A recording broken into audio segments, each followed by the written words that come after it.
تو میں درخواست کروں گا کہ کہیں ہمارے اندر روحانی طور پر کوئی گھمنڈ اور غرور یا تکبر نہ آنے پائے اور ہم دوسروں کو کہیں حقیر سمجھنا شروع کر دیں یا پھر اپنی بڑائی لوگوں کو دکھانے کے لیے میں روزے رکھتا ہوں. اگر کہیں ایسا خیال پایا جاتا ہے تو یہ ایک مناسب رویہ نہیں ہے، اور یہ اگر ہم ایسا کریں گے تو یہ نامقبول روزہ کہلائے گا. سو میں آپ سے درخواست کروں گا کہ اگر ہم یہ چاہتے ہیں ہماری آواز عالم بالا پر سنائی دی جائے، ہمیں ہماری دعاؤں کا جواب ملے، تو پھر پوشیدگی میں جانا شروع کر دیں. ہم پوشیدگی میں خدا کے حضور جھکیں گے، اپنا روزہ رکھیں گے، خداوند ہمارے روزے کو مقبول ٹھہرائے گا اور قبول کرے گا. یہ پہلی بات ہے جو ایک مقبول روزے میں جو ہے وہ پائی جاتی ہے، کہ وہ دوسروں پر شو آف کرنے کے لیے یا ریاکاری کے لیے نہیں ہوتا. آئیے دوسری بات پر غور کریں. دوسری بات یہ ہے کہ روزہ خدا کی طرف رخ کرنا ہے، خدا پر ڈیپینڈ کرنا ہے، اور خدا کے حضور اپنے آپ کو خاکسار کرنے کا نام ہے، اپنے آپ کو جھکانے کا نام ہے.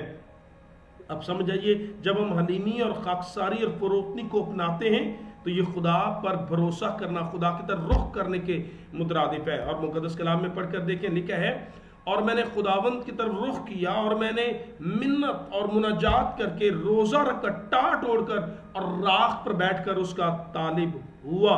روزے کے اندر یہ بات کہ میں اے خداوند کچھ نہیں.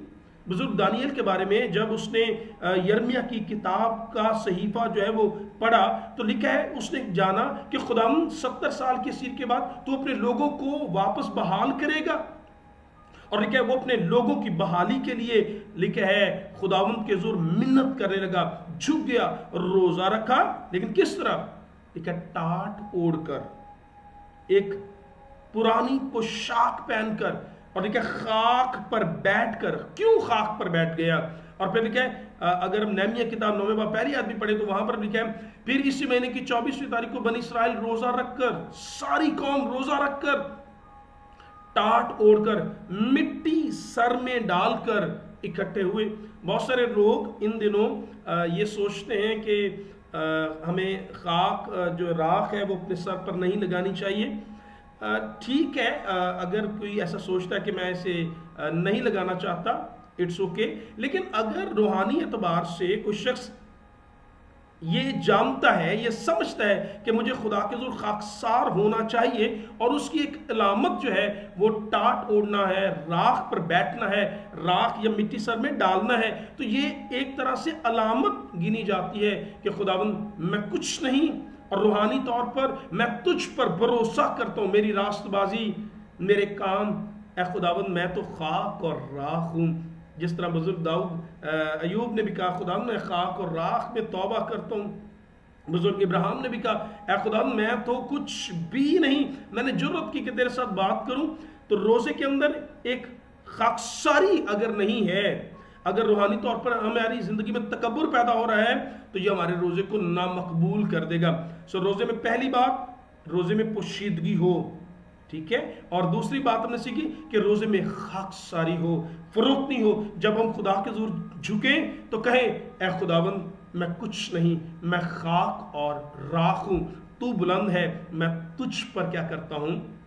بھروسہ کرتا ہوں. سو یہ دوسری بات ہے کہ جب کبھی ہم خدا کے حضور جھکیں، خاکساری کے ساتھ ہمیں خدا کے حضور آنا چاہیے. اور میں دانیل کی بات کو اور مزید آگے لے کر جانا چاہوں گا کہ لکھا ہے کہ تیسری بات لکھا ہے میں نے خداوند کی طرف رخ کیا. اب روزے کے اندر ایک جو خوبی یہ پانی چاہیے کہ جب کبھی ہم روزہ رکھیں تو دل سے خدا کی طرف رخ کریں، اپنی ساری توجہ خدا پر مرکوز کر دیں. اگر کوئی شخص روزہ رکھ کر اپنے سارے دن کے ذاتی معاملات حل کرنے میں لگا ہوا ہے اور اپنی خوشی کا طالب ہے، ہمیں خوشی کس سے ملتی ہے؟ ہو سکتا ہے اگر ہمیں خوشی کھیلنے سے ملتی ہے، سوشل میڈیا سے ملتی ہے، لوگوں کے ساتھ گفتگو سے ملتی ہے، کچھ پڑھنے یا کچھ لکھنے سے ملتی ہے، کچھ دیکھنے سے ملتی ہے. اور اگر روزہ رکھ کر کوئی شخص خدا کی طرف رخ کرنے کے بجائے اپنی خوشی کا طالب ہے تو یاد رہے یہ ایک مقبول روزہ نہیں ہے. مقبول روزے کے اندر خوبی یہ ہے کہ لکھا ہے میں خداوند کا طالب ہوا. صرف بھوکے رہنے سے بات نہیں بنے گی، بلکہ ضروری یہ ہے کہ جب کوئی شخص روزہ رکھے تو وہ خدا کا طالب ہو، خدا کی طرف رخ کرے، اور خدا کی طرف رخ کرنے میں جو باتیں پائی جاتی ہیں میں چاہوں گا ان پر ذرا غور کریں۔ نہمیہ پہلا باب 4 کیا بات پائی جاتی ہے خدا کی طرف رخ کرنے میں؟ لکھا ہے جب میں نے یہ باتیں سنی تو بیٹھ کر رونے لگا۔ نہمیہ کہہ رہا ہے جب میں نے بنی اسرائیل کی بارے میں یہ سنا کہ اس کے گھر تباہ حال ہیں، فصیل ٹوٹی ہوئی ہے، لوگ مشکل میں ہیں، تو لکھا ہے میں آسمان کے خدا کے حضور رونے لگا اور کئی دن تک ماتم کرتا رہا، روزہ رکھا، لیکن لکھا ہے میں نے خدا کے حضور دعا کی۔ میں آپ کو پھر سے کہہ رہا ہوں، اگر آپ روزے میں ہیں اور دعائیہ زندگی نہیں ہے تو اس سر معافی چاہتا ہوں، یہ روزہ مقبول نہیں ہے۔ روزے کے اندر اگر کوئی شخص روزہ رکھے اور دعائیہ زندگی نہیں ہے، دعا نہیں ہے، تو پھر یہ مقبول روزہ نہیں ہو سکتا۔ اگر کوئی شخص بائبل میں جہاں بھی آپ دیکھیں گے جب لوگوں نے روزہ رکھا تو جھک گئے اور دعا میں وقت گزارا۔ اگر ہم روزے میں ہیں تو پھر خدا کی طرف رخ کریں، کس طرح؟ دعائیہ زندگی کے ساتھ۔ کلام میں پڑھے لیکن دانیل نے روزہ رکھا، دعا میں چلا گیا۔ نہمیہ نے روزہ رکھا، دعا میں چلا گیا۔ عزرا نے روزہ رکھا، دعا میں چلا گیا۔ جب کوئی شخص روزہ رکھے تو پھر دعا کی حالت میں رہے، یہ ایک مقبول روزہ ہے۔ کیسے روزہ مقبول ہو، کیسے خدا کو پسند آئے؟ جی بائبل مقدس کے مطابق پھر ہمیں خدا کی طرف رخ کرنا ہے، توجہ اس پر مرکوز کرنی ہے، اور ایک دعا کے ساتھ۔ اور پھر مقدس کلام میں نہمیہ 9:3 کے اندر لکھا ہوا ہے انہوں نے روزے میں، بنی اسرائیل کے بارے میں لکھا ہے، انہوں نے روزے میں اپنی اپنی جگہ کھڑے ہو کر ایک پہر تک خداوند اپنے خدا کی شریعت کی کتاب پڑھی، اور دوسرے پہر میں اقرار کر کے خداوند خدا کے سجدہ کرتے۔ اب یہاں پر لکھا ہے خداوند کی شریعت کی کتاب پڑھی، مطلب جب ہم روزہ رکھیں خداوند کی طرف توجہ مرکوز کس طرح ہوگی؟ دعا کے ساتھ، اور پھر اس کے کلام سے رہنمائی حاصل کریں، یہ خدا کی بات ہے۔ اور اگر کوئی شخص روزہ رکھے اور کلام کو نہ پڑھے یا کلام کو نہ سنے، سر معذرت کے ساتھ یہ مقبول روزہ نہیں ہے۔ اور پھر کس طرح خدا کی طرف رخ کریں؟ لکھا ہے جب وہ خداوند کی عبادت، اعمال 13:2 میں لکھا ہوا ہے خداوند کی عبادت کر رہے اور روزے رکھ رہے تھے، روزے اور عبادت، شکر گزاری، پرستش۔ جب روزہ رکھیں تو اس میں دعا شامل ہو، ہم جب روزہ رکھیں اس میں کلام شامل ہو، جب روزہ رکھیں تو اس میں عبادت شامل ہو، خدا کی پرستش اور خدا کی شکر گزاری شامل ہو۔ تو یہ ایک مقبول روزے کا تیسرا خاص پہلو ہے کہ خدا ہماری آواز کو سنے۔ یاد رہے اگر کوئی شخص روزہ رکھ لے، کوئی بھی شخص روزہ رکھتا ہے اور اگر وہ گناہ کے ساتھ عبادت کر رہا ہے، تو بائبل مقدس میں تو ویسے لکھا ہے کہ روزہ نہ بھی ہو تو مقدس کلام میں لکھا ہے کہ اگر گناہ بدی میرے دل میں ہو تو خدا میری آواز نہ سنے گا۔ کلام میں لکھا ہے تم ہاتھ پر ہاتھ پھیلاؤ گے، یسائی کتاب کہ میں تمہاری نہ سنوں گا کیونکہ تمہارے ہاتھ خون آلودہ ہے۔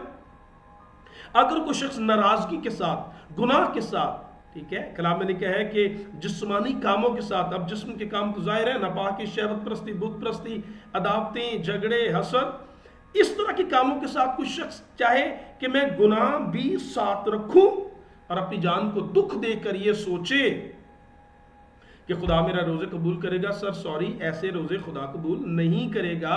مقدس کلام میں پڑھ کر دیکھیں یوئیل 2:12-13 آیت، لیکن خدا فرماتا ہے اب بھی پورے دل سے روزہ رکھ کر اور گریہ زاری و ماتم کرتے ہوئے، کس چیز پر؟ اپنے گناہ پر نادم اور پریشان ہو کر، شرمندہ ہو کر کہ خداوند ہم سے غلطی ہوئی ہے، روحانی پاکیزگی کے ساتھ گناہ کو زندگی سے الگ کر کے ہر وہ کام جو خدا کے آئین کے خلاف ہے، ناپاکی ہے، شہوت پرستی ہے، بت پرستی ہے، عداوتیں ہیں، جھگڑے ہیں، حسد ہے، غصہ ہے، تفرقے ہیں ایک دوسرے کے ساتھ۔ اگر کوئی شخص گھر میں اپنے بھائی سے، بہن سے، عزیز سے، کلیسیا سے ناراض ہے اور یہ سوچتا ہے میرے روزے خدا پسند کرے گا، جی سمجھ جائیے ایسے روزے خدا پسند نہیں کرے گا۔ گناہ کے ساتھ عبادت، گناہ کے ساتھ روزے، اپنی جان کو دکھ دے، میں تو یہ کہتا ہوں اپنی پوشاک ٹاٹ بھی پہن لیں، سر پر راکھ بھی ڈال لیں، لیکن اگر توبہ نہیں ہے، پاکیزگی نہیں ہے تو خدا ایسے روزے قبول نہیں کرے گا۔ روزے کے اندر خوبی یہ پائی جانی چاہیے، خاص بات یہ پانی جانی چاہیے کہ روزہ روحانی پاکیزگی کے ساتھ ہونا چاہیے۔ کہ خداوند میں اپنے گناہوں کا اقرار کرتا ہوں اور میں توبہ کرتا ہوں، میں گریہ زاری کر کے ماتم کرتے ہوئے کہ خداوند مجھے تیرے آئین کو نہیں توڑنا چاہیے تھا، تو نے مجھ پر فضل کیا، تو نے مجھ پر رحم کیا، مجھے خداوند تیرے احکام کے خلاف نہیں جانا چاہیے تھا، لیکن کیونکہ مجھ سے غلطی ہوئی میں اس کا اقرار کرتا ہوں، میں چاہتا ہوں تو مجھے معاف کر۔ اور لکھا ہے اپنے کپڑوں کو نہیں اپنے دلوں کو چاک کر کے خداوند کی طرف لکھا ہے، پھر وہ رحیم و کریم، قہر کرنے میں دھیما اور شفقت میں غنی ہے، اور خداوند عذاب نازل کرنے سے باز رہے گا۔ چوتھی بات، اپنے گناہوں پر نادم اور پشیمان ہو کر پاکیزگی کے ساتھ، لکھا ہے کون خدا کے پہاڑ پر چڑھے گا؟ وہ جس کا دل اور جس کے ہاتھ صاف ہیں، وہ خداوند کے حضور ٹھہر پائے گا، دوسرا نہیں۔ آئیے مقدس کلام میں سے یاد رہے، میں روزہ تو رکھوں لیکن وہ روزہ صرف مجھ تک محدود ہے، میرے روزے سے کسی دوسرے کو فائدہ نہیں، تو یہ بھی ایک اچھا رویہ نہیں ہے۔ پانچویں اور خاص بات، یہ کسی حد تک مجھے لگتا ہے کہ کمپرومائز ہو رہی ہے، اس پر ہم زیادہ کام نہیں کر رہے لیکن ہمیں کرنے کی ضرورت ہے، اور وہ یہ ہے، کلام میں لکھا ہے ہمارے روزے سے دوسروں کی امداد، دوسروں کی مدد ہو۔ کس طرح؟ مقدس کلام میں یوسیہ 58 کے اندر لکھا ہوا ہے، کیا وہ روزہ میں چاہتا ہوں وہ یہ نہیں کہ ظلم کی زنجیریں توڑیں، جوئے کے بندھن کھولیں، مظلوموں کو آزاد کریں، بلکہ ہر ایک جوئے کو توڑ ڈالیں، دوسروں پر ظلم نہ کریں بلکہ دوسروں کی مدد کریں۔ کس طرح؟ کیا یہ نہیں کہ تو روزے میں اپنی روٹی بھوکے کو کھلائے، میں بھوکا ہوں تو چلے کوئی آسودہ ہو، مسکینوں کو جو آوارہ ہے اپنے گھر میں لائے، کسی کو شیلٹر فراہم کرے، کسی کو ننگا دے کر کپڑا پہنائے، اور اپنے ہم جنس سے روپوشی نہ کرے۔ کلام میں، اور یہ صرف روپوشی اپنے ہم جنس، اگر کلام میں لکھا ہے کہ تیرا دشمن بھی بھوکا ہو تو اسے کھانا کھلا، پیاسا ہو تو پانی پلا، ایسا کرنے سے خدا بھی شادمان ہوگا، اور یہ وہ رویہ ہے جو خداوند روزے میں ہم سے چاہتا ہے۔ ہم روزہ رکھتے ہیں تو وہ اتنا محدود ہوتا ہے، وہ ہم تک رہتا ہے، ہم سارا دن کچھ نہیں کھاتے اور شام ایک اچھی دعوت کا اہتمام ہو جاتا ہے، ہم آسودہ ہو جاتے ہیں اور سوچتے ہیں یہ مقبول روزہ ہے۔ سوری، اگر ہم یہ چاہتے ہیں کہ ہمارا روزہ آسمان پر خداوند کے ذریعے یادگاری کے دفتر میں لکھا جائے، تو اس کا ایک طریقہ یہ ہے کہ جب میں بھوکا ہوں تو کسی اور کو آسودہ بھی کیا جائے، کسی کے تن پر کپڑا آئے، کسی کے پاؤں میں جوتی آئے، کسی کے پیٹ میں روٹی جائے۔ ہاں، یہ ایک اچھی اور خوبصورت بات ہے، لیکن یہ بھی پوشیدگی کے ساتھ، دکھاوے کے لیے اگر نہ ہو تو یہ زیادہ خوش آئین بات ہوگی۔ مقدس کلام میں سے آئیے مقدس کلام میں سے ایک اور بات میں چاہوں گا ہم غور کریں، اور یہ بات یہ ہے، مقدس کلام میں جب کوئی شخص روزہ رکھے تو پھر اس میں ایک خوبی یہ پائی جانی چاہیے کہ وہ بامقصد، اور بامقصد بھی واضح مقصد ہونا چاہیے۔ جیسے مقدس کلام میں آسر کی کتاب 4 باب 30 آیت میں لکھا ہے، اور جب ہر صوبہ میں جہاں کہیں بادشاہ کا حکم اور فرمان پہنچا، یہودیوں کے درمیان بڑا ماتم اور روزہ اور گریہ زاری اور نوحہ شروع ہو گیا۔ اب یہاں پر لکھا ہے لوگ روزہ کیوں رکھ رہے تھے آسر کتاب میں؟ کیونکہ مادی فارس کی حکومت میں جب حامان کے ذریعے یہودیوں کو قتل کرنے کا فرمان جاری ہو گیا تو لوگ روزہ رکھ رہے تھے تاکہ خدا ان کو اس مشکل سے باہر نکالے اور انہیں محفوظ رکھے۔ تو کیا آپ سمجھ پائے ہیں؟ تو روزہ صاف اور واضح مقصد تھا۔ جب ہم کبھی روزہ رکھیں، ہم کیوں روزہ رکھ رہے ہیں ہمیں پتا ہونا چاہیے۔ ہم کن مقاصد، اگر آپ جاننا چاہیں بائبل میں کن مقاصد کے لیے روزے رکھے گئے تو پھر ڈسکرپشن میں چاہوں گا اس لنک کو دیکھ لیجئے گا کہ ہم کیوں روزہ رکھے، مقاصد کیا ہیں۔ تو مقصد کے ساتھ روزہ ہونا چاہیے۔ مسیحی بغیر مقصد کے روزہ نہیں رکھتے۔ روزے کے مقصد فرق ہو سکتے ہیں، صحت کے لیے، خوشحالی کے لیے، معافی کے لیے، ہم حفاظت کے لیے، ترقی کے لیے، اور پھر ایک روزہ مقدس کلام میں آپ پڑھ کر دیکھیں زکریا 7 باب میں لکھا ہوا ہے 5ویں آیت میں کہ مملکت میں سب لوگوں اور کاہنوں سے کہہ کہ جب تم نے 5ویں 7ویں مہینے میں ان 70 برس تک روزہ رکھا اور ماتم کیا تو کیا کبھی میرے لیے خاص، میرے ہی لیے روزہ رکھا؟ روزے کا ایک مقصد یہ بھی ہو سکتا ہے کہ خدا میں روحانی طور پر مضبوط ہونا چاہتا ہوں، اے باپ میں تیرے آئین کے مطابق چلنا چاہتا ہوں، میں چاہتا ہوں کہ میں خداوند روح القدس سے معمور ہو کر، روحانی نعمتوں کے ساتھ معمور ہو کر تیری خدمت کر سکوں۔ تو کیا کتنا بابرکت ہوگا کہ ہم بامقصد جو ہے وہ روزہ رکھیں۔ یاد رہے، مسیحی بغیر کسی بھی مقصد کے روزہ، صرف اپنی جانوں کو دکھ دینا اور پتہ نہیں کیوں میں دے رہا ہوں، ایسی بات مقدس کلام میں سے مسیحیوں کے لیے نہیں۔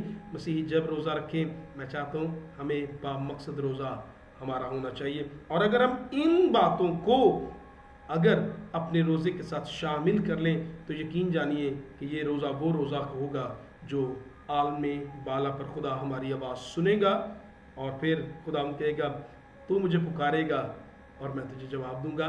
کاش خداوند کے حضور جب کبھی ہم روزہ رکھیں، اور ضرور رکھیں، میں انکرج کروں گا کہ تمام تر مسیحی پاسبانوں کو اور تمام تر رہنماؤں کو کہ چرچز میں اس بات کو زور دیں کہ ہمیں لکھا یہ سنے گا جب تم روزہ رکھو، روزہ رکھنا چاہیے، اور کاش ہم خود اور پھر دوسروں کو انکرج کریں کہ ہم نہ صرف روزہ رکھیں لیکن کیسا مقبول روزہ ہم نے رکھنا ہے، اور ہم نے چند ایک باتیں سیکھی کہ کس طرح ایک روزہ مقبول ہوتا ہے۔